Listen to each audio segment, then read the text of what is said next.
দেখো গাইস, ওয়ার্ড্রপটার অবস্থা দেখো। মেয়েকে ছেলেকে, ছেলের জন্য মেয়ের জন্য ওয়ার্ড্রপ আনা আমার, যে জামা প্যান্ট ওরা নিজেরটা নিজে রাখবেই। দেখো দেখো সব দলামশা করো, আমি গুছিয়ে দিই বেশি অংশ ওরটা, তারপরে তো ঠিক করে রাখবে। এই দেখো কীরকম অবস্থা, দেখো সব জামা প্যান্ট ঝুলে পড়ছে। আমার সব দিকে আমার নজর দিতে হবে কোনো কথা, ও তো একদম বাচ্চা না।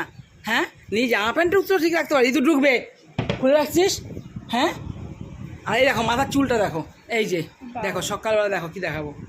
এখনও দেখো ঘরের চাদর বাদর পাল্টাবো, বৃষ্টি জানো এই কদিন বন্ধুরা বৃষ্টি ছিল, রোদ উঠেছে, আমার চাদর মানে কাচবো, কালকে একটা কেচেছি, আজকে কতগুলো কাচবো, সব উঠিয়েছি। আর এই যে এটা চাদর উঠিয়ে পা দেবো তাই।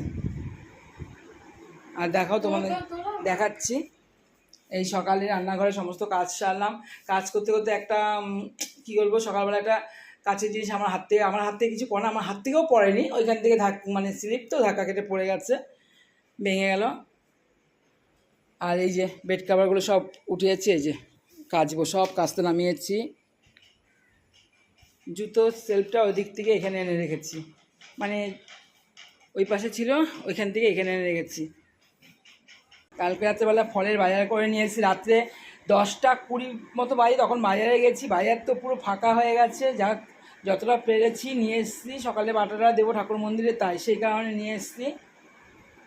দেখো ঘরটার অবস্থা এখন গুছিয়ে সারবো পুরো সম্পূর্ণ। অন্য ভিডিওতে তোমাকে ঘরটা ফ্রেশ হলে পরে দেখাবো, আর একটা ভিডিওতে।